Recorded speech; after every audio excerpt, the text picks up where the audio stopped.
All right. The Well, meeting is being recorded by host for welcome participation. to the podcast, Axel. What's going on, Jeremiah? Thank you for having me. Thank you for coming on. Now, before we begin, if anyone doesn't want to listen to me talk about my new business, then just skip ahead like 2 or 3 minutes.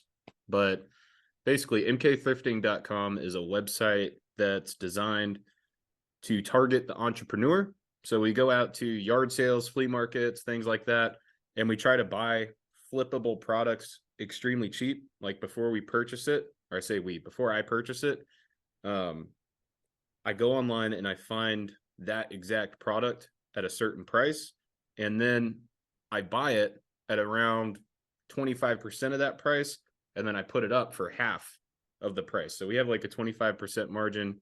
That's not true on every single product, but like I accidentally bought cards that I thought were more valuable than they were. And so now I'm getting like 49-cent profit on each deck or whatever. But we view it more as like I keep saying we, like I have a team here or something. It's just me. I view it more as a service-based business because we are selling products, but we're doing all the headache, or we're doing all the footwork, and we're removing the headache by finding the product online, recommending a sales price that you should try to sell it at, and then going to the stores or the flea markets or the yard sales or Facebook meetups or wherever, buying it, and then putting it on our store for you to buy cheap enough to where you can have it mailed to you. And then all you have to do is list the product on whatever platform you choose, Facebook, at the price we tell you to. Literally, all you have to do is click, comes to your house, sell it. So that's my business idea. That's my website, mkthrifting.com. It's going to sit there the whole podcast, and it'll be in my description. It's a new business idea, and it's an honest way of making a little bit of money for all parties involved. Check it out. All right. Well, how was that? Is that a pretty good little pitch? I feel like that was a great pitch. This reminds me of this flea market I used to go to as a kid. It's still up and running. It's probably like maybe 30, 40-ish minutes from my house. But it was called the Quakertown Flea Market, and it was like every weekend or like every other weekend. And it was this huge, big, like massive global farmers market. And there was this guy who had like and some like shop owners have like specific designated like areas they pay for, like every month they pay like $200 to have like their shop set up there. Mm-hmm. And this dude used to sell like war surplus, and he had like helmets, gas masks, jackets, grenades,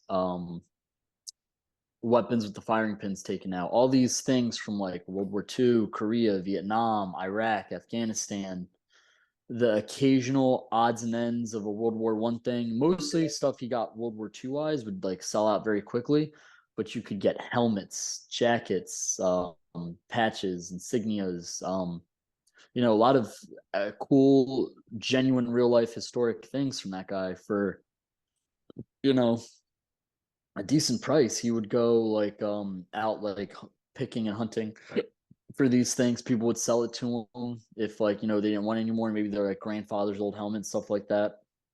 So there definitely are a lot of like cool, discounted military surplus things as well that a lot of people, historians especially, or young people who are into history, would definitely spend a lot of money on. Yeah. I notice. I mean, for me, it's actually kind of fun going to the flea markets. That's probably the funnest part of this whole idea. Um, the boring part's sitting on the computer and trying to list stuff and market stuff. I mean, the marketing is kind of cool, but going to the flea markets and seeing what people are selling, some of it, like I went to this one guy's shop, and it's just all autographed photos or collector Hot Wheel cars. It seems like every store had Hot Wheels. And I'm trying to think what else he had, but it was like what you were saying. It wasn't necessarily war stuff, but it was just really old stuff. Like and even local historical stuff. Like there was some famous singer that came from this part of Tennessee, and they had a signed pair of his overalls when he worked the farms. That's They just awesome. sell it. Yeah, it is cool. But uh, flea markets are just cool because you can go there and sell anything that you normally couldn't sell. Like, I mean, what kind of pawn shop's going to buy a pair of overalls, like Signed by dirty? like, yeah, X, Yeah. Y, and Z. The thing I like about what are they called? The thing I like about flea markets is you go into the expectation of I'm just gonna look, and you always leave buying something that you would never Mm-hmm. known existed, or you're like, holy shit, that like Yeah. that's real. Like, wow, I want that. Like something like vintage, something vinyl, something from someone's personal collection, maybe something from your childhood. I remember seeing like the old school like Land Before Time DVD sets. These things were still on VCR. They had like old school like action figures that you couldn't get anymore from like Star Wars or like Indiana Jones. Things that Mm-hmm. like things that were like promotional toys that weren't necessarily sold through Star Wars, but like still made that you could buy at like Walmart or Target or whatever. Yeah. Things that like you could buy for like $10 then. Now you could resell it $300-400 because it's like a vintage, still in the box kind of thing. Yeah. Or if you have like a GameCube or a Nintendo 64 or something they don't make anymore and you need games for it, go to a flea market. Guarantee you there's a shop there somewhere that sells all the old Selling, school games. they used to have that same flea market. It was an inside and an outside. Um, I highly suggest if you're ever in Pennsylvania, you check it out. They would sell Nintendo, GameCubes, the Game Boy Colored, Game Boy Advanced, Game Boy, like the regular Game Boy. They had Atari.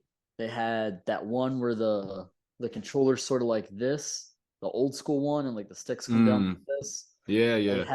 They had that old school game where like Duck Hunt, where you have like the little Yep. fake shotgun for the Atari. They had all these like old school classic games, and I'm like, wow, this stuff like still exists. PS1s, PS2s. Yeah. And I feel like, growing up with that stuff, we kind of like took it for advantage. We are like, oh, we're done with the PS2, let's go to the PS3. Let's go to we're done with the PS2, let's go to the PS4.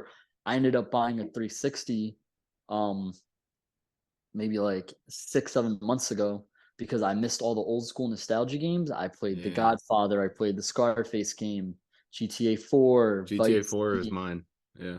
It's like all the old school games. I'm like, wow, like graphically speaking wise, these still hold up today, and gameplay wise, this is a lot better than what we are being given now by all these Now, AAA game titles back when I feel like companies had some integrity. yeah, now shifting gears a little bit. We talked about the Milsim community a little bit on the podcast before, and I don't want to get too deep into that because I feel like we'll lose a lot of people. But one thing I would talk about with Nemi, if you ever met him, Nemesis Empire from Fourth, Mm-hmm. um, he was talking about how he thinks that the way leaders of these clans essentially conduct themselves inside this community online, like in this little video game, even though it's just a little virtual team and everything, that it's actually representative of your character. Like if you're like the shady, you know, um, used car salesman, not saying all are, but you know what I mean? Like snake, what do they call it? Snake oil salesman or something like that. Like you're just like a Yeah. bad dude. That's going to show in Milsim. Like you're not going to be the team that has like morals and standards and you only do things a certain way and things like that. But if you're a person like for me, I'm very systematic. I've noticed like I don't like breaking the system that's established.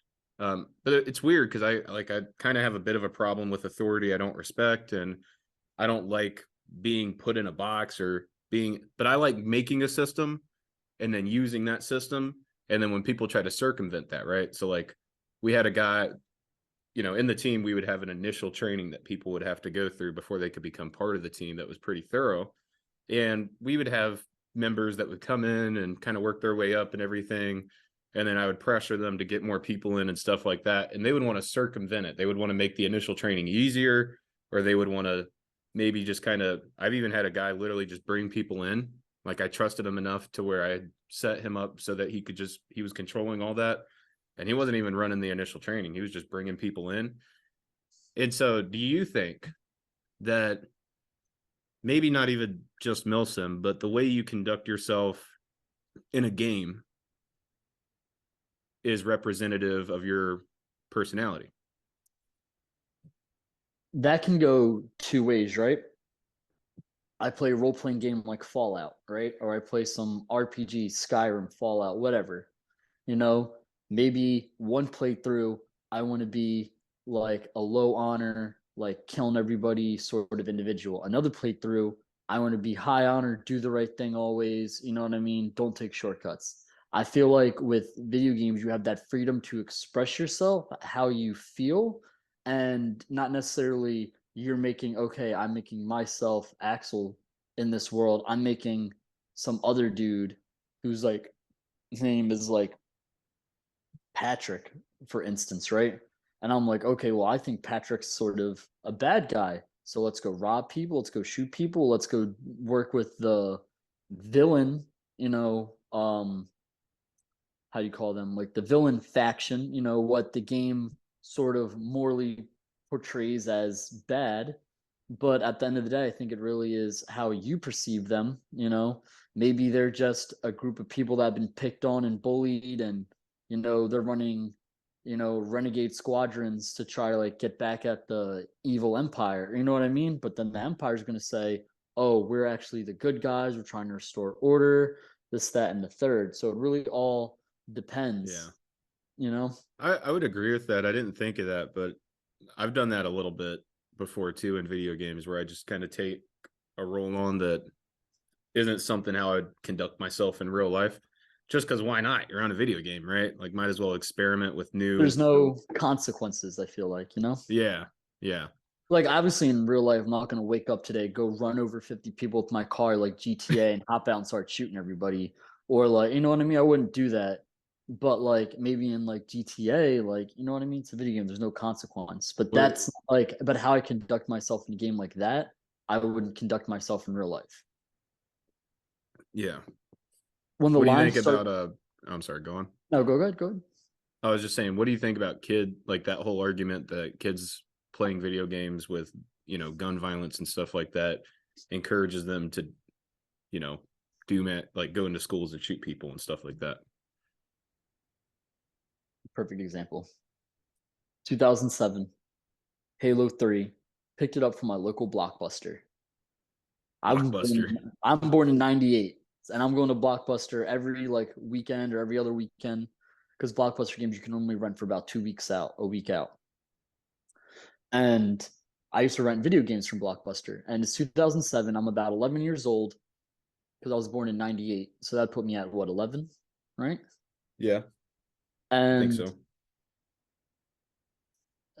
yeah, I'll put me about 11, 12 years old. Yeah. We don't And need to do math. We can yeah, who gives? just Yeah. spitball it. And I see Halo 3 on the shelves. Never played Halo 1, never played Halo 2, but Halo was apparently like, you know what I mean? It looked cool. I saw this dude in like a big armored suit with this like alien space gun. And I was like, Mom, can I like rent this? And she's like, sure. And the guy's like, it's rated M, like blah blah blah, like for like blood and violence and stuff like that. And my mom was like, cool, whatever. She was like, just behave, don't like repeat any of the words you hear on there. I'm like, all right, whatever. And I played Halo through the campaign at like 11, 12 years old. I beat it. A year later, Modern Warfare comes out. The original Modern Warfare, Call of Duty 4 comes out. I played Call of Duty 3 as a kid. I played Call of Duty 2 on my 360. You know what I mean? I even played Call of Duty 1. All these are, at the time, they're rated T. It wasn't until Modern Warfare came that it was rated M for whatever reason. And I've never hurt anybody. I played GTA 4 and 5 when it came out back when I was like 14, 15. I never said to myself, ooh, let me steal a car like GTA. Ooh, let me like shoot this, woman like GTA. Let me go do all these crimes like I see in my video games. I never once, like I said, 11, 12 years old, tried to go into school and shoot it up because I played Halo and I wanted to be just like Master Chief. I Or feel even like thought about it, right? correct. Never even Yeah. thought about it. If anything, the only thing that really had a impact was Call of Duty. Was, oh, I want to join the military. Like it looks so cool. Like look at all these guys in their cool gear and like special forces. That's the only thing I feel like video games really ever had that impact on me. Was I want to join the military. It looks so fun in a video game. Sets like false perceptions. I think Yeah, especially in Milsim, because it wasn't just video game characters. We were actually in the presence of people who were in the military. Yeah. In the Milsim community, it seemed like most of the time you either were in the military or you wanted to join the military or you were fascinated by the military in some way. And then there's probably the smaller percent that just thought it was fun, you know. Yeah. But I growing up, me personally, I always like Saving Private Ryan was my favorite movie. I always loved World War II, like the history and everything about it, all the World War II video games, everything. I really liked World War II for whatever reason. And like that's even as a kid from like second grade, third grade, you know what I mean? mhm. But um I never like let my obsessions like be like, all right, now I gotta mimic it in real life by like doing what they did kind of thing, you know? Yeah. So One I don't second, know. let me get this jacket on. It Yeah. Sorry, it's a little chilly in here, man. It's all good. I feel like people that actually do those things are just using it as an excuse to exact how they actually feel because maybe they're just like they've always been crazy, you know? Or like well, yeah, that's more or less it. I feel like certain people have always been a little bit mentally not there Yeah. and that's why they tend to enact these things and do these things, you know? Yeah. Maybe very sheltered people finally experience like a video game like that and it completely breaks them. They don't know how to behave because they've been sheltered their whole life. Yeah. And I don't know, I feel like it's just like anything like guns or weed or alcohol. I think it's all about balance. So, back when I was 16 through 19, probably, I spent an unhealthy amount of time on Xbox. Now it's very reduced, but I can't say it was completely meritless because I've met up with 5 people from the Milsim team actually, in real life. Like, met up with Czech in Germany, 2 times, and I met up with some guy in Milan, Italy, from the team. I got him really drunk because he was like a really broke college kid or whatever that was just going to school in Milan. And I wasn't rich or anything, but I had my paycheck from the military, and we just got Yeah. super drunk. And then Jack, Mujahideen, Mean Bean, Mad Firefighter, whatever. I don't know if you recognize any of those names, but he came to my infantry graduation because he was in the infantry too. And he had told me that, like, whenever I was talking about joining, he's like, if you actually do join and you graduate, I'll come to your graduation. And he did. He brought his wife, 2 kids. I met up with Mohan, and I've met up with Lurch. So I've Lurch isn't in my Milsim team, but he's still from Milsim, and I met up with him. Yeah. And when I went to go visit Jacob, my little brother who's stationed in North Carolina, is currently in Norway. So shout out to Jacob. I wanted to throw that out there in case he's listening. But while I was visiting him, I went and met up with Lurch. That was pretty cool. We only got to meet up once, but he took me to his favorite wing shop in town, basically. That's And awesome. yeah, he's pretty cool, man. I just drank a bunch of coffee and then I ate something small. I wasn't hungry, but he was eating. I didn't want him to feel weird. So, Yeah. um, It's nice when you can like separate the game from the person, you know? yeah, And I feel like there's no awkward like, oh, this is the first time we're meeting because it's just like Xbox. You're just now in a physical presence. yeah. Now for me, I do normally, like with you, it feels a little bit more normal. I think just because I've seen videos of you before. But Mhm. normally, even if I see a picture of the person, still it's a little weird associating the voice with the face. But naturally, your mind begins to associate the two Like pretty quick. two. Yeah, it's Um, usually just like the first little bit. It's a little yeah. awkward, and then after You that, it's remember yeah, you remember Steven over plays. yeah, I yeah, yeah. met up with him when I went home on leave. He came over like 2 out of the like 5 weekends I was home, and we partied Oh, like Friday, Saturday, like Thursday, Friday, Saturday, Sunday, like 2, 3 weeks in a freaking row. And he would come take the train down from Jersey, from New York to Jersey. I'd pick him up in Jersey, about like 45 minutes away from my house, and we would just party the whole weekend, chill out, have fun, do whatever. And it was just all very natural. And I have a bunch of photos with me and him. I've met a Firehouse Dog. 56 in real life. Me and him like went to the mall and hanging out with him because he's such like a more older guy. It felt like I was like hanging out with my uncle, like the really cool uncle. You know what I Hmm. mean? Like none of Yeah. this felt weird. A bunch of my lifelong friends from Xbox who ended up living about an hour away from me in Jersey. We link up all the time when I'm home, and we've all hung out. My buddy James, he ended up going to college about 45 minutes away from me in Rowan to Philadelphia. And he came over like same as Steve. Every weekend Steven came down. He came down as well. They all spend the night and we all just go out and have a big party for the weekend. Yeah. That's the thing. I'd love to meet up with you guys too, man. But unfortunately, we never cross paths really. Like you guys are up north, and I'm over here in Tennessee. But I mean, I'm now living in Maryland, so I don't know how far that is from DC from you, but if you ever wanted to meet up, I'd be down. yeah, yeah. And if I could somehow get people to come out to where I'm at, we don't really have much of a nightlife in East Tennessee. I mean, Johnson City has some cool little spots. That's probably the biggest nightlife thing we have. But we're kind of like in the middle of a bunch of different hot spots. So Pigeon Forge, like a big, huge tourist place, What is part right of there. Tennessee do you live in?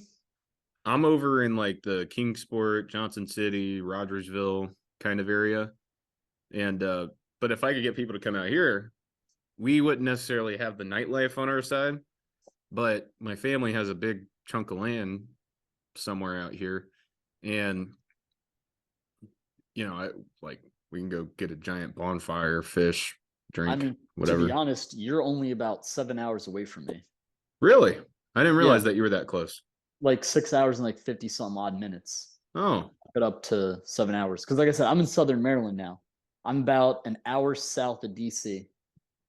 yeah, bro. I mean, if you got a couple buddies and could split gas or whatever, split a hotel room, and then we could probably make something happen. I don't know how Exactly. many Xbox people you got near you, but hmm, No, for sure. Like Zach and Jordan and them, they could come down for the weekend and we'll all just drive up.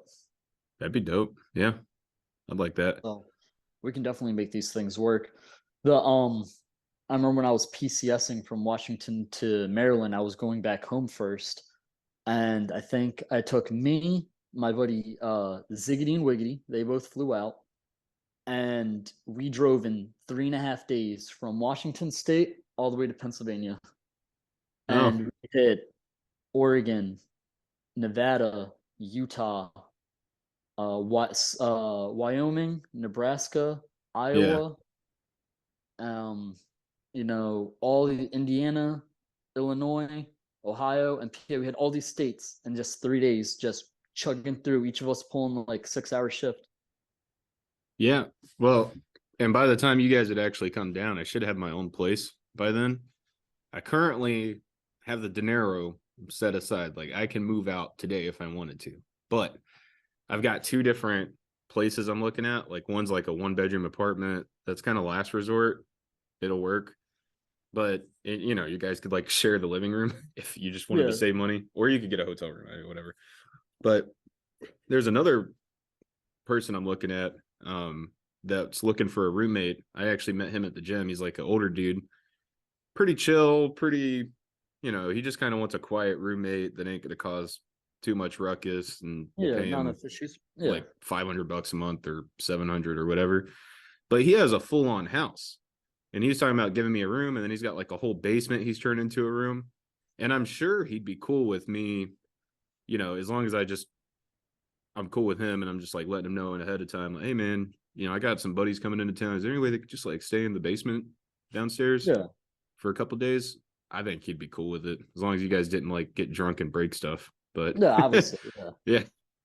yeah, and that was the cool thing about Czech, man, is he lives in a house where it's kind of, I think it's called a duplex, where it's like split down the In middle. half, yeah, And yeah, and so his family owned one side and his uncle owned the other side, and it was 3 stories, but it was kind of a smaller house, but it was tall.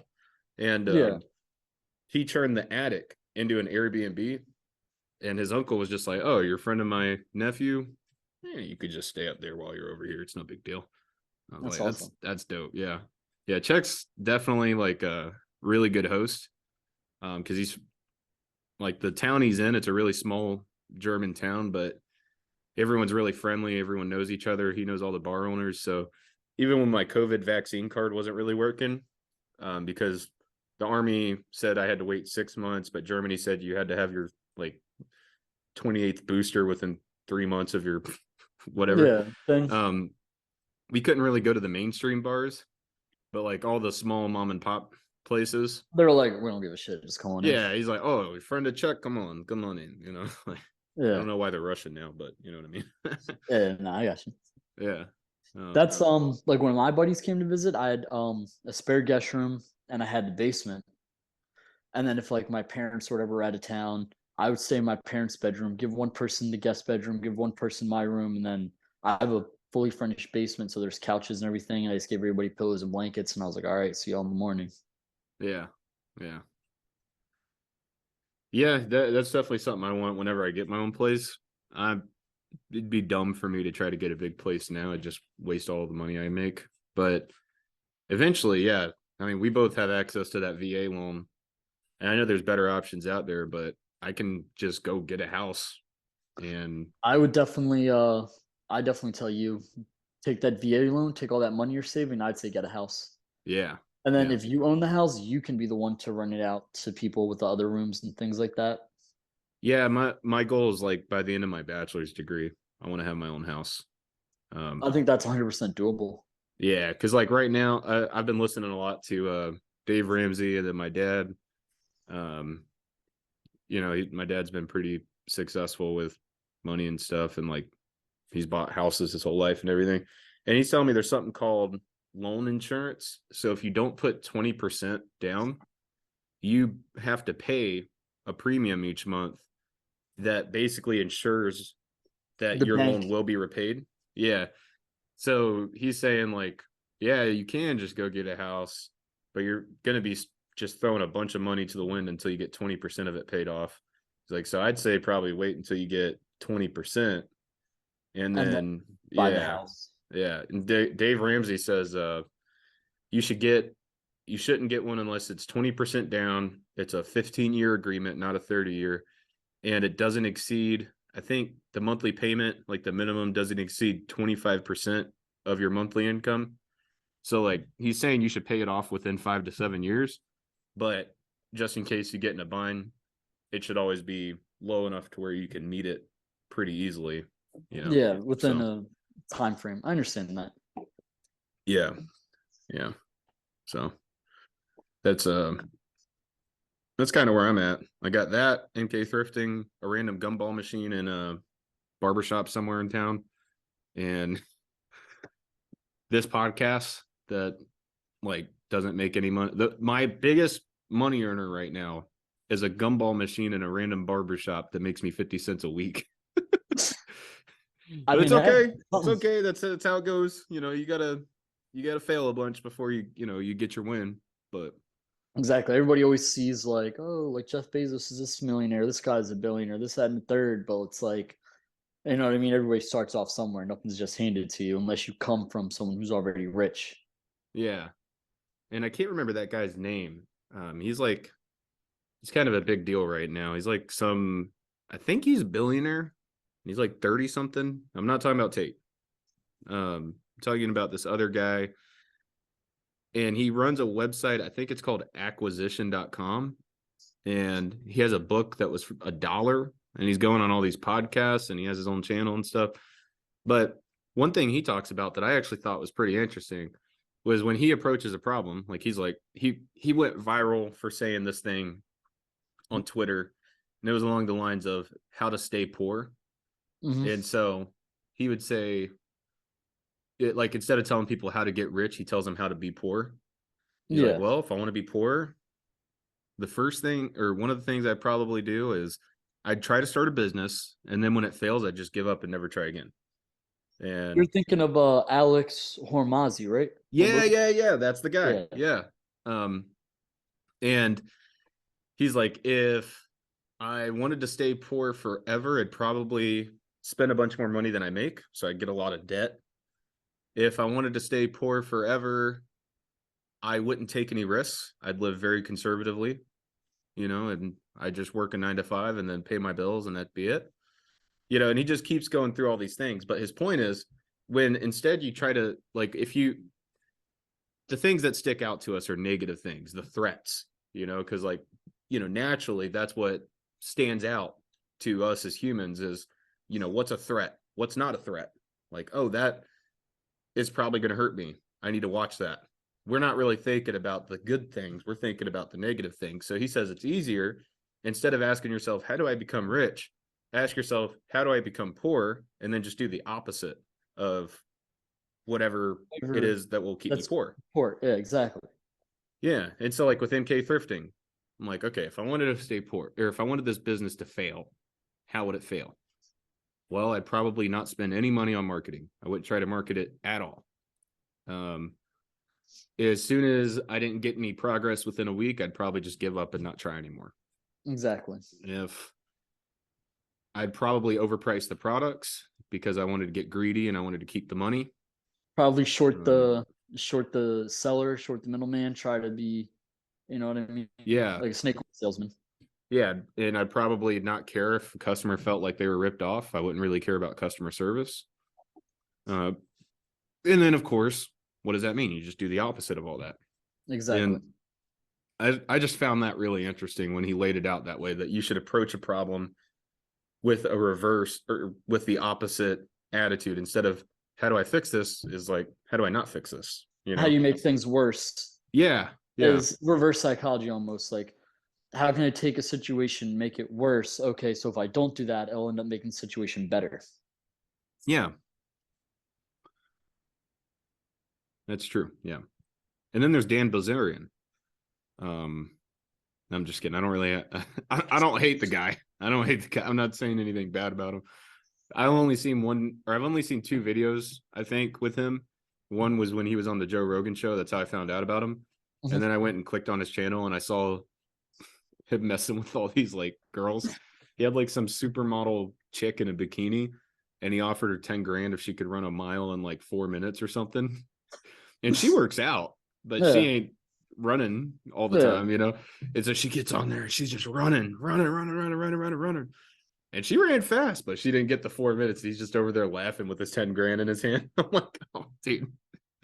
The games you can play when you have money. It's just ridiculous. Exactly. Now it's now that you have the money, it's how do you keep the money, how do you make more money, and how do you not let that money change you? You know? Yeah, that's the hard part because I think one thing that happens when you get money, and I don't know this from experience because I got like 2K in savings, bro. I'm like broke. Yeah, I don't even Um, have savings. I just have everything in a checking account. I just don't overspend. yeah. So And but I figure what happens is, first of all, because like to get that kind of wealth, you have to sacrifice a lot. yeah. And yet that's how you earned the ability to have that kind of money. But then other people who weren't willing to make those same sacrifices, weren't willing to work as hard as you were, gave up when you didn't. Now they're envious and now they're jealous. And sometimes those are family members, sometimes those are friends. And you could become hostile towards that because you feel it inside of you. And maybe you don't have the maturity to realize what's going on or the ability to articulate what's going on to the people that are acting that way. But I feel like a lot of times people don't see that coming, even though it's like in every rich person story ever. Yeah. And they become combative towards those family members or those friends. And then everyone says they changed, but really they were just, It's jealous. yeah. One And thing yeah. one thing about like that whole jealousy and everything, right? Jealousy can sort of make people like, do silly things or like get yourself involved in something that you shouldn't. And I remember having this conversation with my boss when I was home on leave, I like, picked up extra shifts or whatever, like at the club I used to work at. I was a security guard at a strip club. And he always told me, it's cool to be square. You know what I mean? And we had a long conversation and more or less he said, you see the guys in high school, or you know what I mean, or maybe when you graduate, they're selling drugs, they have all the money, all the women, all the cars, they look nice, they dress nice and all that stuff. But where are they 5, 10, 15 years down the line? Not even 5, 10, 15 years. Where are they next year? Where are they in the next 2 or 3 years? Dead, in jail. Some of them, became addicted to their own drugs that they were selling. You know what I mean? You get arrested, they lose it all. They're like doing the next 10, 15 years in jail, and so he said it's cool to be square, it's cool to do the right thing because you'll get farther in life that way. I feel like you might take the shortcut now and you'll get the jump ahead, but what happens when people get arrested? What happens when you get shot? And what happens when you die? You lose all of it, and there's nothing you can give to anybody else because you're not there anymore. And so I feel like a lot of these people see all these rich successful people and they're like, oh, that's going to be me. Like, I'm going to jump in the streets, I'm going to get it by any means possible, and they don't go about anything the right way. And I feel like this new generation, they just want everything handed to them. Yeah. Or they just want to jump the gun, and you know what I mean? That was a big thing I had to kind of get over, was like the passive income trap. Or at least that's how I look at it now. Not to say that passive income isn't real. Like, obviously, if you make a book or if you're a content creator and you post your content, that content will always earn you money and you only did the work once. But a lot of people only want passive income because they don't want to have to work. It's like, well, how about you worry about making a lot of money through earned income, or not earned income, because obviously you still earn it, but through active working. I don't know what the term is, but like, why don't you try boosting that as much as you can before you worry about passive income? Maybe once you get life experience or something, you could write a book interesting enough to earn you some passive income. But everyone's, like you're saying, Yeah. just I think wanting it's active something handed to active them. income is the word you're looking for. What is it? Exactly. I think it's active income because you're actively pursuing it. The passive income, you don't have to do the same content over and over and over again. It's just coming in from that one source of content. Yeah. Like we don't have to remake this same stream 30 times over to get 30 times the amount of streams. People just Yeah. watch Yeah. this one video 30 times. Yeah. But that's the problem these days. Nowadays, it's very easy to become a content creator. I feel like in terms of content, everything is so saturated now. Yeah. Podcasts are hard to Can you hear me? get any. I think some Yeah. might Can be you hear me getting still or frozen. no? Can you hear me? We're getting a little frozen on my end. Yeah. It's a little, your screen's frozen. Can you hear me? Like, can you hear my audio? All right. Okay. All right. It looks like we're back. I've never had that happen before. I'm assuming the recording just paused and then resumed, but yeah, I was actually going to say that, because I'm on Rumble too. And the reason I'm on Rumble is because they have better censorship practices, in my opinion, than YouTube. We could say basically anything we want. I mean, not anything, but we could say a lot more and it be allowed to exist on Rumble than it does on YouTube. Yeah. Like you can't But even curse on YouTube. yeah, but the thing is, like, I posted to Rumble and it's supposedly really good for, the little guys. And I get like nothing on there, like no views. Like on this, even when I first started, I'd still get like 12 views. I don't even get that. I get like, I think my highest viewed video is like 4, and then there's a bunch of videos that just don't even have a single view. And so I started researching a little bit, like what's going on, why is that? And apparently they changed their policy or something, and it takes them a month or two to approve a video for monetization and all that. And some guy in the Reddit I was reading was saying, well, the little guys lose again. And I was thinking, Yep. yeah, because they were talking about how the bigger podcasts get their stuff approved in a day. I was like, yeah, but I think that's the wrong attitude. I think that's like victim mentality stuff there, because Yeah, like, those oh big, well, I'm a little guy. I'm always gonna be the little guy. It's like yeah, you don't see yourself push and become the bigger guy. yeah, because those big podcasts, they were little podcasts at one point. Those big, huge corporations were tiny little mom and pop shops at one point. Everyone started at a small place. So, like, I think the wrong question or the wrong thing to say is like they somehow have an advantage or whatever. The right answer is, how do I do what, or how do I get to where they're at? Yeah. And One thing one thing I wanted to bring up from my earlier conversation is I feel like the market nowadays for content creation is so saturated. Anybody with a phone, anybody with a camera or whatever, oh, I want to be the next Andrew Tate. I want to be the next Joe Rogan. I want to be the next David Dobrik. I want to be the next Mr. Beast. I want to be the next X, Y, and Z. Nobody wants to be themselves anymore. Nobody wants to be creative. Anybody can easily take their phone, set it up on a tripod, little ring camera. Hi guys, I'm so and so, and I'm going to be doing my makeup, and they're doing the same exact thing that the next person's doing. There's no creativity. There's no anything unique that stands out. They just see what's worked for other people and they try to copy it just with their own persona. And that's what doesn't work. And I feel like music, movies, TV shows, podcasts, TikTokers, whatever you want to call them, social influencers, that's a thing now. It's saturated, you know? Hmm. And it's very 15 seconds of fame, you're in the news for a month and that's it, you know? And then you're like, oh, I wonder like what happened to this person, where'd they go? And you see they're like all their TikTok now is like posting ads for like DoorDash or posting ads for like, oh, use my code like, Yeah. you know, Andrew Tate 5 for like 20% off on like your DoorDash order.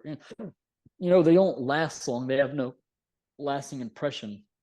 But all these people didn't just come out of nowhere overnight. They've always been around for a while. You know, it's just they were unique and they stood out. Like, think about it. PewDiePie, Achievement Hunter. You know, anybody can record themselves playing a video game. But Hmm. what made these people stand out? What made, you know, this music artist you listen to stand out? What made this TikToker stand out? What got Andrew Tate famous, you know?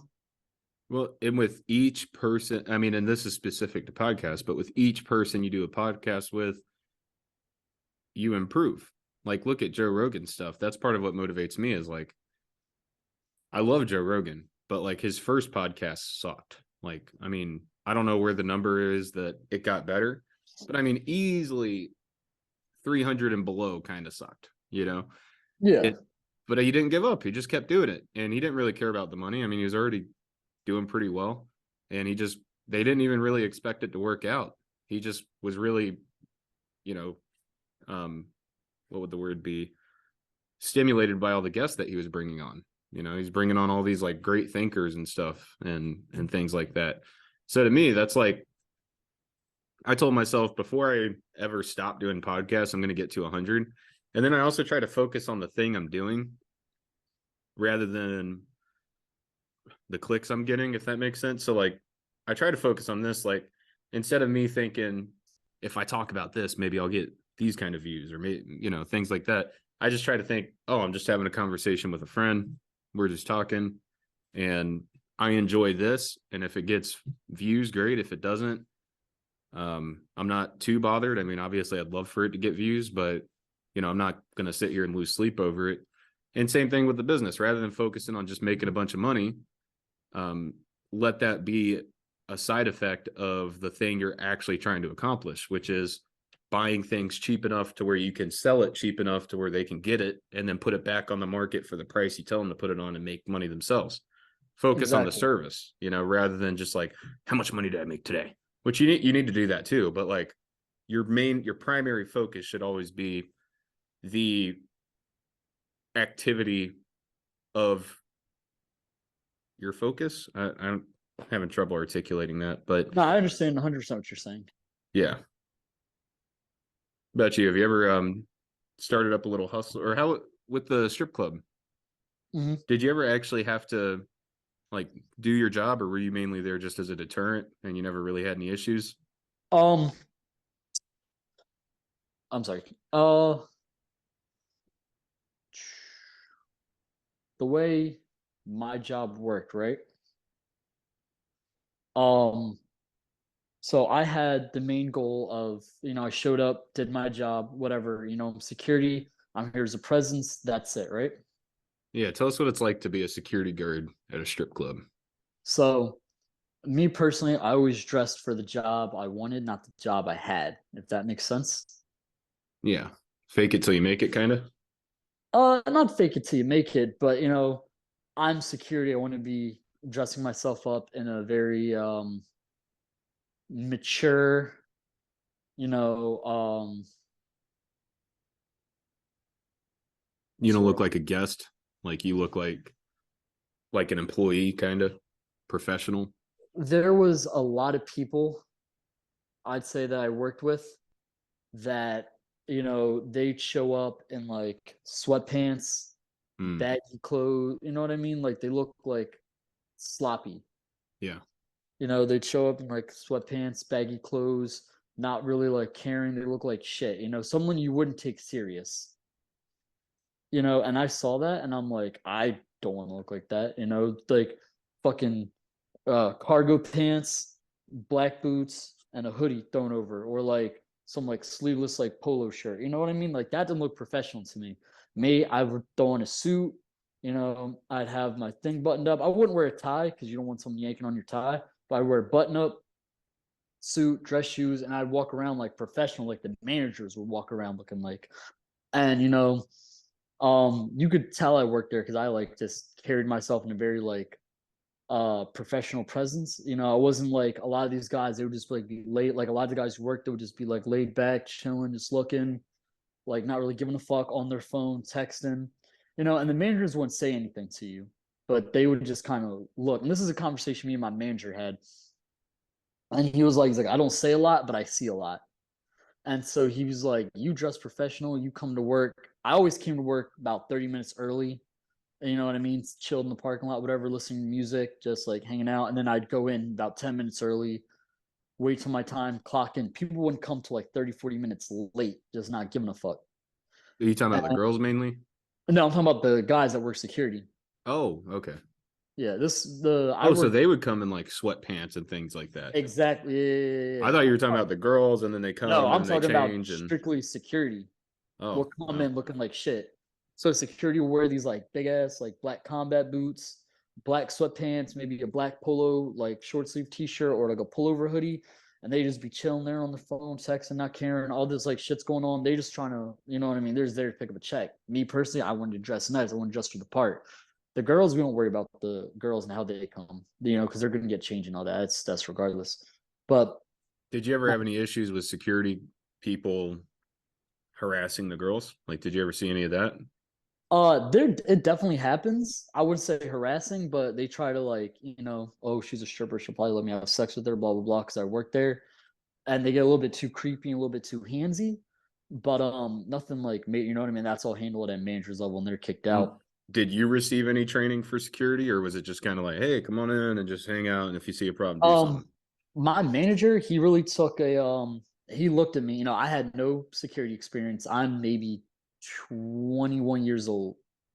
I just on a whim woke up one day and was like, I wonder what it'd be like to do like strip club security. I'm one of these people where, like, I'll wake up with an idea and I'll just run with it, see what happens. The worst I can say is no. I don't like that mentality of, you know what I mean?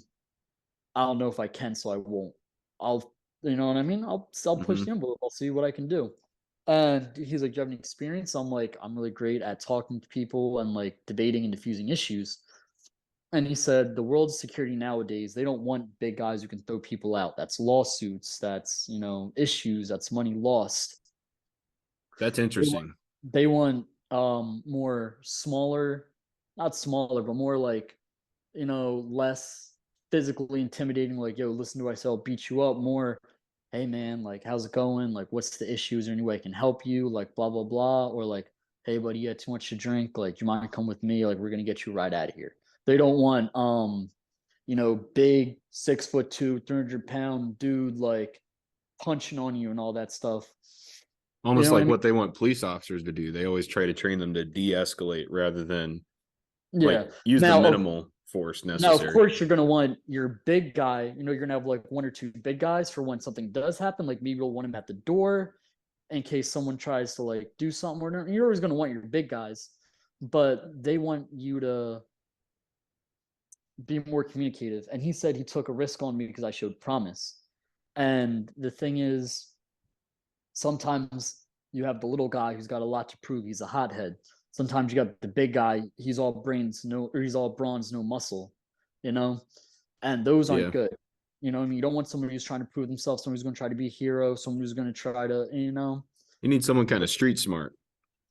Yeah, but you don't want someone who's gonna like we had a guy who got kicked out for selling weed in the club, you know? They So should have kept him around. They probably got customers that way. no, this my the my manager was like an ex correction officer, ex like law enforcement, so he liked things by the book. He liked That's things. interesting. So the manager of the strip club was ex law enforcement. Yeah, he was a head law enforcement. He did, I think, correctional officer. But his family was, military Navy, and I feel like that's what like really helped us out because he was always the strictest, scariest manager. But he always like I feel like took a special liking to me because I was joining the Navy. And I remember I came back and I'm like, hey, I'm home for about a month. Like, can I work 2 weeks with you guys? And he was like, yeah, come on in. Like, I'll let you in, blah, blah, blah.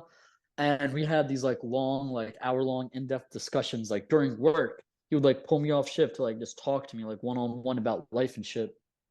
Hmm. And I'd like to say I was probably a lot of these people that work there, like that's their only job or they work a second job. They're just like trying to make money and they're not necessarily like your smartest people. They're just like big, brolicky guys that can like beat somebody up and they just show up to work to chase the girls and like, you know what I mean, get money. But What like about the? Oh, sorry, go on. I always had the mentality of like, I want to be a manager one day.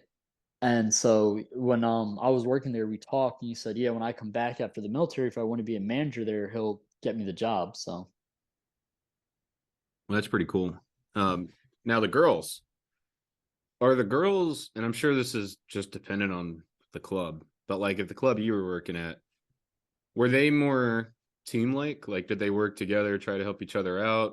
Was there training? Like, did they ever train how to do certain moves on the pole or how to talk to one of the customers or how to lead them into the bet like thing like in sales, for example, because essentially that's what they're doing. They're selling themselves. yeah, But in sales, that we would do a lot of role playing, like, I knock on the door, manager answers it. Hi, I'm um, Jeremiah with so and so. They do any I w- training like that, or is it very competitive and they're always just, screwing over the other girls?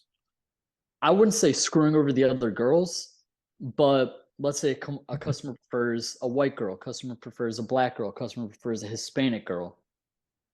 Why would the white girl waste her time with the customer who only wants the black girl? Why Yeah. would a customer? You know what I mean? I wouldn't say it's necessarily sales. It's more of a magic show. You're giving the option of illusion, making think that the guy's in control, making the guy think that you like them, or making the guy think like, you know what I mean, they own you or their body's yours. Whole time you're just taking their money and you're off to the next. Yeah. And so, what I mean, the whole thing is an optical illusion. These girls, they're normal girls. They go to college. You know what I mean? They're some of them have kids. Some of them are married to husbands. Some of them, you know, like this one girl I know, she hangs out with like rappers and ball players and stuff like that. But like at the end of the day, she's like a normal girl. She has hobbies, she has interests. She like likes to do X, Y, and Z. All these girls aren't like they're sexualized, but none of them really want to have sex with the customer. Like 99.9% of them do not want to fuck you, and like the 0.1% that do, they're doing it for money. Not for anything else. Yeah. And a lot of people seem to get that confused. Oh, here's like $500. Come home with me, and they're like, no, buddy. They'll tell you like, oh yeah, I'd go on a date with you. They would. Are they going to? No, but they'll tell. It's very key words. I would. I'll think about it. That sounds fun. Bob, you know what I mean? So and so to get you hooked, but it's all fantasy at the end of the day. Hmm. At the end of the day, this girl's going home in like sweatpants, sweatshirts, and Uggs. I'm walking them to their cars. And sometimes they'll give you money for like being a nice person, like walking them to the car. What you know what I mean? One girl, um, this one girl, her friend was supposed to pick her up, and they never came. And so I was just like, hey, like if you want, I can give you guys a ride to where we need to go. And they gave me like $100 to take them 10 minutes up the street, you know, because they're just like very generous people. They're very nice people. All these people have personalities and lives outside of this. And, a lot of them became my close work friends. Like I'd see them in the club, like, hey, what's going on, girl? Like, you know what I mean? Just chatting it up. But I wouldn't let that like distract me from work. And when Yeah. I was working, there's always ways to make money. You're in a strip club. That place is a money trap. That's where money is made to be spent, not, you know what I mean? It's made for money to be spent. The customers spend money and I make money. Mm-hmm. Let's say you come in and you're like, hey, what's up? I'm Jeremiah. As security, people don't want to be like, don't do this, don't do that. Listen to me. People want to be catered to, and that's what I feel like a lot of people don't understand. People want to be catered to. So I would walk up, hey, how you doing, man? My name's Axel. I work here. If you need anything, please feel free to let me know. I appreciate it. Have a good day. And I would go, walk around. They're like, hey, I like that guy. Like he was like nice to me. Hey, what's going on, man? Shake him up, whatever. I know this one dude, he was an Asian dude, his name was V. Every time he come through, he give me $20 just because I would like, shake his hand, talk to him, ask how his like family's doing, like his mom and shit, like ask how he was in life, if you need anything, like you need me to get you a drink, anything good, no. And they'd extend the same hospitality. They're like, hey man, come here. I'm like, hey, what's going on? So is everything good? He's like, yeah, like I just see you working hard, you're being real cool. You want a drink or anything? And I, of course, be like, oh, I'll take a water or anything. I can't really drink while I'm on the job. Some people would offer to buy me food. And I'd be like, what kind of girls do you like? Oh, I like white girls. I like blondes, Oh, Hispanics, because blah, they'll blah. keep it real with you. They may not want to hurt the girl's feelings or whatever. Yeah, and Like they'll they'll tell me just what tell they you. like. So I'm Yeah. like, all right, bet.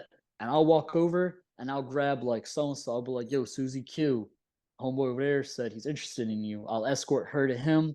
Let's say he spends like $100 on her. She'll come back and give me like 20, 30, Wow. 40, So whatever. you're helping them And make so money too. so it's a system, right? The Yeah. customer's happy. He spends money on the girls he Well, wants. and you're in a position of influence because you're his friend now. So like if Exactly. so you not only can you help other people make money, but if there is a problem, he's more receptive to listening to you now. Like, hey bro, look, we're cool, man. You know I don't want a problem, but you're acting a little too over the top right now. You know. Yeah. And Yeah. I give people the illusion of I work for them. I work for the club at the end of the day. My manager's like put this guy out on his ass, I'm putting him out on his ass. Mm-hmm. But it's the illusion of I'm here for you. I'm here to cater to you. You know what I mean? Yeah. At the end of the day, these girls are my priority. I'm making sure they're safe, you know? Now, would you ever coach them, like tell them, hey, listen, my job is security and I take it serious, but there's a few things you need to not do to help me do my job. Like, for example, I'm trying to think, like, if you are having a problem in one of the booths, throw your heel out, and that'll be my signal to come in and get you out of there. Or was there Um, anything like that? Any no, keywords or secrets or anything like that? so the way it works is you have the $20 a song room, right? And it's like couches in like a U shape or maybe even an L shape, right? And there's like in each like little like cushion, for like each separate dance person. They kind of like dance with you, and we'd have to like go back there, check anything going on. Nope. All right, cool, keep it pushing. But normally a girl would say something, there was an issue. you know Now Yeah. sometimes girls would lie, just to get more money out of Uh, somebody, or sometimes customers would lie. You know what I mean? You really have to listen more than react, right? Don't always assume the girl's right, don't always assume the customer's right, don't always assume, you know what I mean? Like this one girl, she told this one dude, like, oh yeah, like, oh, that was like 6 songs, give me this amount of money. He goes, that was only 5 songs. And she's like, well, I don't care, I'm telling you, like, I want more money. And so she'd go to one of us, hey, this dude was like jerking off like to me dancing or whatever, and I told him to stop and he didn't stop. And you're like, if he was actually doing that, girl, you should have ran the fuck out of there. There's no way you would have let that slide. yeah. Right. And so you talk to the guy and you hear both sides of the story. And some girls tend to have a pattern where they'll lie and do stuff like that, and they'll run to security because they know, oh, security uh will take my side every time. So you have to really learn to listen in to what people are telling you. Now, what about a dude that's like, yeah, let's do another round, 4 more or 5 more songs, and then he doesn't pay up? Do you guys even really press the issue, or you just like get out and then the club compensates the girl, or does the club say, Um, screw you, you should have gotten money beforehand, or like what's club the? will com- club club will compensate the girl.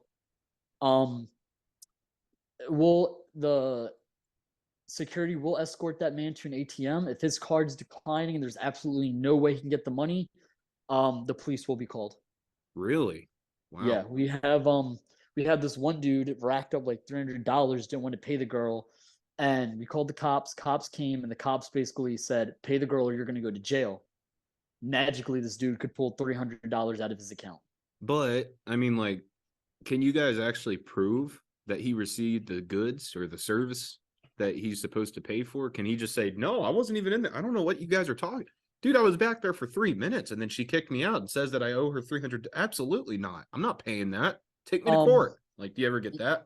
we have Or cameras in the club, so we can see, I mean, homeboy coming in and out. Obviously, this is like a science. You guys have kind of, or I mean, the club's kind of thought all this stuff through already. exactly. So Yeah. there's cameras, you know what I mean? So you can see the person coming in and out of the room. There's like, you know what I mean? There's a whole bunch of things you can do to prove like someone was somewhere when they were supposed to be. You know what I mean? Um, Yeah. and of course, people all the time are going to try it. You know what I mean? And it goes back to listening closely to what the person's saying. Like, Yeah. time frames matching up. Like, there's no way you were like, you know what I mean? Back Yeah. when I was stationed in Italy, I used to. Sorry, this is a little off. Nah, I you're mean, good. it's You're not good. off topic, but it's a little bit different than what we're talking about. But um, I would go out and attack. This is like when I first showed up. We called it the 173rd cycle, where you just get basically 173rd cycle is you just get dog drunk at every opportunity you get for about 6 months, and then you realize that that's bad, and then you try to, grow up. But I was in that 6 month cycle. I was going out every weekend, sometimes during the week, getting drunk. And the way I would get home is like this big strip club in town had a taxi, and it was kind of like one of their methods of getting you into their club is the taxi would go pick you up from wherever you were at in the city. And then when you were done at the club, the taxi would take you home wherever you were at in the city. So I would just call the club, get the taxi to come pick me up, get a ride to the club. They had a big barrel of peanuts.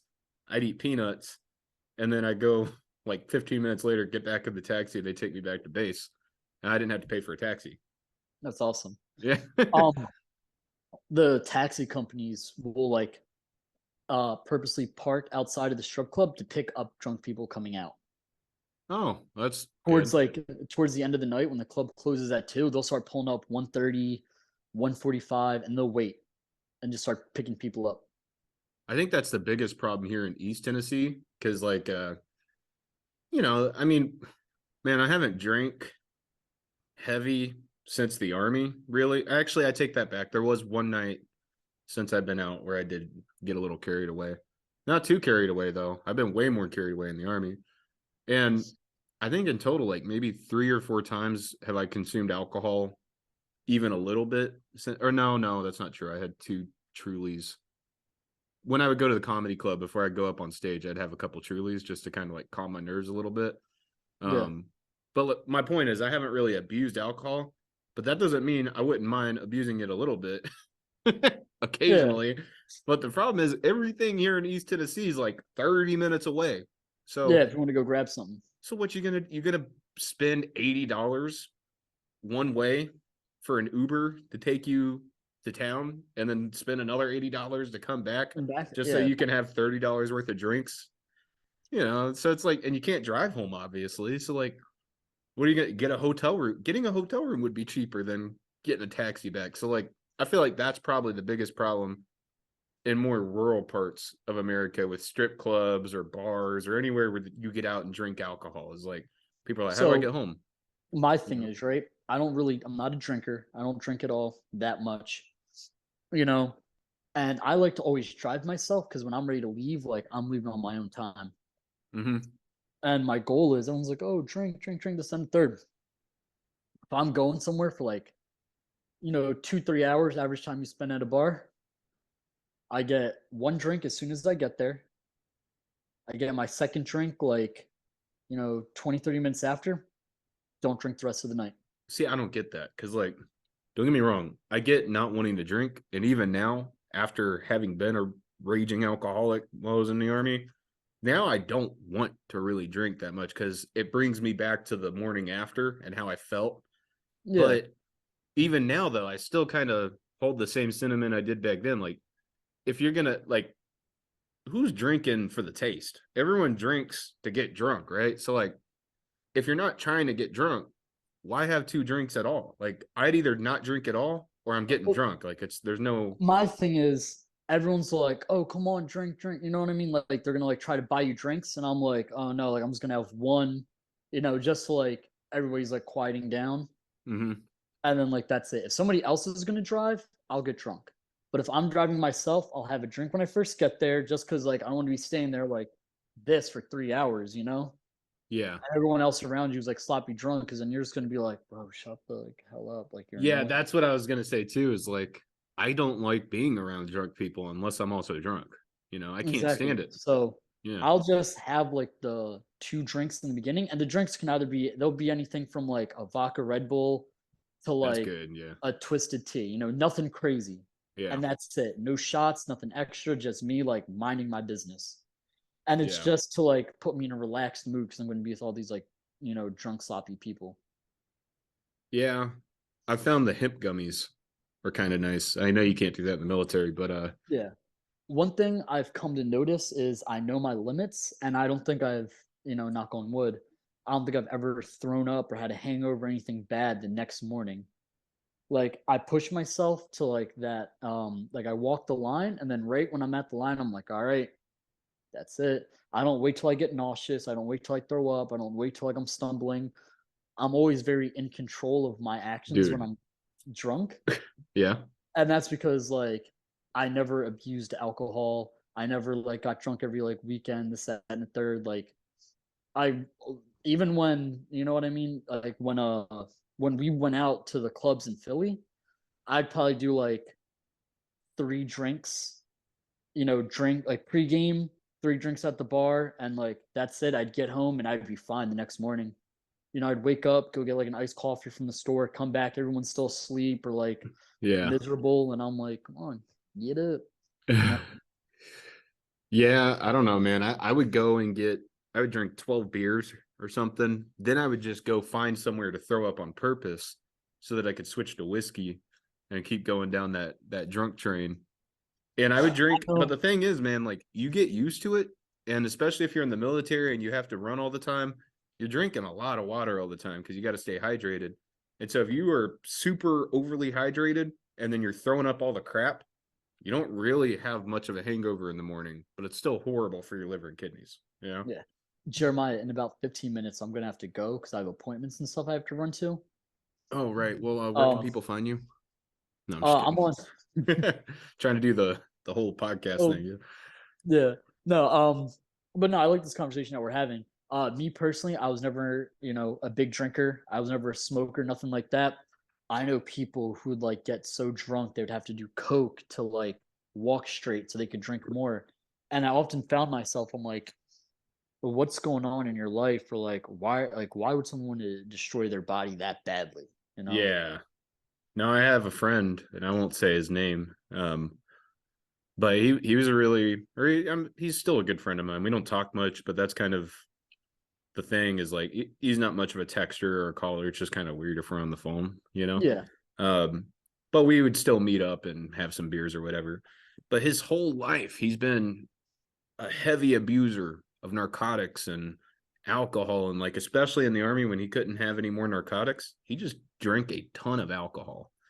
Um, and it still bothers me now because like one, and I mean the amount of tobacco. I mean he just like if you think I'm bad with like Yeah. nicotine pouches and stuff, this dude was just piling in like half, 3/4 of a can of Copenhagen wintergreen at a time and just had big huge lips. And he actually bought like a fancy spitter. He has pipes and he smokes, and he used to smoke a lot of cigarettes, but he stopped that. Now he just smokes the pipe. um I don't know, I always feel bad for him, but he's just kind of like, screw it, like I'm here for a good time, not a long time. I'm having fun, I don't care, I'm trying to And escape, I'm depressed. Like, see, and that's the thing. Nobody ever thinks about what the long term effects are like. yeah, not Oh, even just the health effects. I'm worried that my buddy's like going to hang himself one day or something. Cause like when Yeah. you consume that much alcohol, you use that much narcotics, it's not a matter of opinion. It's factual. Your probability of committing suicide increases, you know? And what point does it go from, oh, I'm just having fun to like, I'm using this to escape a harsh reality? Yeah. Yeah. No, I've never done cocaine because I know how addicted and obsessed I get with stuff. And I was always just scared of it. But I know a lot of people who've done coke like once or twice in their life One or thing whatever. I Yeah. realized growing up, well, as I got older, one thing I realized, a lot of people do coke. A lot of people do, man. A lot of We know motherfuckers be doing coke. we know someone, again, won't say his name on here, or his gamer tag because his gamer tag is his name. But he has a major cocaine addiction. I mean, this guy does like a ton of it at one time, but he'll argue with me and say that he does it once a month and Yeah. that is somehow okay. But I mean, he buys, I think it's like a gram, and he does the Mhm. whole gram in a night, and he might go top up and get more. And he talks about having a high quality cocaine and knowing what to look I for. yeah, I know exactly what you're talking about. Yeah, he's just, and I worry for him too because the dude's called me, you know, and I can't get into the details of it, but let's just say the activity wasn't necessarily in compliance with the law, and was rather violent and was trying to escape accountability, we'll Yeah. say. And I mean that's not the first time, and I know it's only because he's blitzed on coke. And I'm just worried, just like with my other buddy, I worry about the same thing with him too. Is like this dude's just gonna, maybe not suicide. I don't really see that, but because he doesn't ever sit around and act all depressed and everything, whereas my other buddy will get drunk and do that. But this guy will go do some crazy crap. Like I'm afraid he might end up in prison or something. And then Oh, I did 100%. I did have a buddy in the army who committed suicide right before I left, and he was under the influence of alcohol. And and I know another friend that I won't say his name either, but he attempted suicide in the army, and like his platoon knew about it and didn't do anything. And the suicide problem was actually addressed to us when we were in Latvia because we still had to do like suicide prevention training with the chaplains or whatever. And one thing they talked about, because most of them are like psych majors and stuff, is they would say what's weird is our combat, like the amount of combat we're exposed to, has significantly decreased, but somehow the suicide rate has increased. So what's causing the suicide rate to go up? Because it's clearly not just the combat, it's also something else. And they were saying that one significant factor that they find most of the time in suicide cases at least in the army, is they were heavily intoxicated, you know? So, Correct. yeah. It's weird because you know it happens a lot in the Navy too, and I feel like a lot of it is overworked, overstressed. You know what I mean? Necessarily doesn't have to be combat in the military anymore. Yeah. People are still human beings. People can only handle, working 12 hours a day for like 5, 6, 7 days in a row before someone's like, enough is enough. I'm about to snap, you know? Well, things are also blown out of proportion in the military, except arguably not blown out of proportion because it's a matter of life and death in a lot of situations. They're trying to improve. But like, if you don't run a 5 mile in 40 minutes, there would be hell to pay in my platoon. And I never ran a 5 mile in 40 minutes. So there was always hell to pay for me. But um, everything's a big deal. If your microwave is dirty, you might just get smoked until lunchtime. Like there's all these different, like the littlest things that normally don't matter in someone's life become like this big, huge deal. I feel like that increases your stress. You feel a little trapped. You can't leave, you Mhm. know, you're doing something you Same don't want to do. thing. I Yeah. mean, in the Navy, people are on ships, you know? You're 6, 7, 8, 9 months out at sea, Yeah. you Are those know? submariners? A lot of submariners commit suicide. Really? 100%. There's this one dude, I think he was out to sea for like 9 months or like maybe a year. The very first day he got back to, they landed in a port. They finally, like, they did their yearly rotation. He was out to sea for, I believe, a year straight. First thing he did when he got back into his room was hang himself. Wow, that's nuts, man. And it's so sad because like I feel like when you're in that situation, you've blown things out of proportion in your own mind. Like you're thinking this is never going to end. It is going to end. You sign a contract. Once the contract is over, you'll be out. That's it. And it's I I don't know. think of like all the things I've had to like endure in the military, all the bullshit like yellings, meetings, Mm-hmm. the punishments, all that. I'm like, at the end of the day, it's gonna pay off. There's an end goal. This is not the Yeah. end all be all. At the end of the day, like I have a life outside of this. Going home on leave for a month showed me I have an entire life waiting for me when I get out the military. A lot of people often feel stuck. They feel, well, I don't have anything waiting for me in the civilian world. Like I have no skills. I have no real life. Well, like the Navy's my only real Mm-hmm. life experience That's what they want you to when I think get out. too.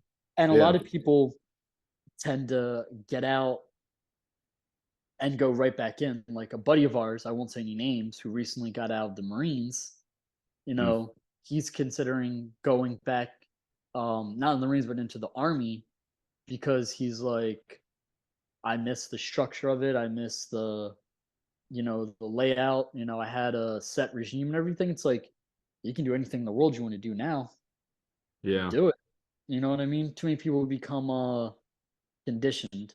And I feel like that's one thing I will never let happen to me is become conditioned to where I feel like the military is my only hope in being successful in life. Well, and I'll wrap it up with this because I know you got to go. But one thing I think about is I had a pretty serious girlfriend over in Italy, and we just had to split because her whole life was in Italy, my whole life's here, and one of us would always be unhappy. If like I lived there, I'd be unhappy. If she lived here, she'd be unhappy. And so it sucked, but we had to make the split. On top of that, I went from like getting drunk, jumping out of airplanes and hanging out with my buddies all the time to not having any buddies, not jumping out of any airplanes. And in an environment where getting drunk is A culture. a point of concern. Like if you do that in the civilian world, whereas in the Yeah. military, that was just like good to go.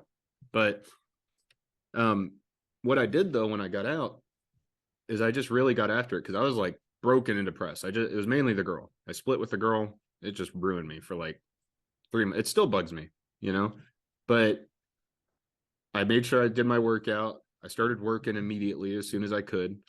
I signed up for college. I'm now in college. I was going to the comedy club and doing open mic nights. I started up this podcast.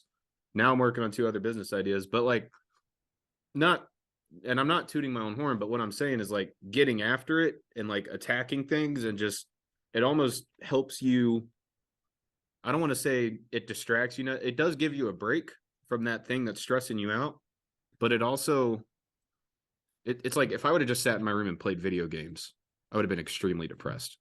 I had to get up and go do stuff or else, so like I would give that recommendation to anyone that's getting out. Like, don't sit around and twiddle your thumbs, or if you do, just do it for like a week or two and then get busy. Just get after it, That's when I went home on leave, that's what I did. I spent like, you know, 5 days with like my family, twiddling my thumbs, playing Xbox, no responsibilities. At the fifth day, I called my boss. I'm like, hey, like get me back in rotation, like at the club. Like I Yeah. need to do some I need to make some sort of, you know what I mean?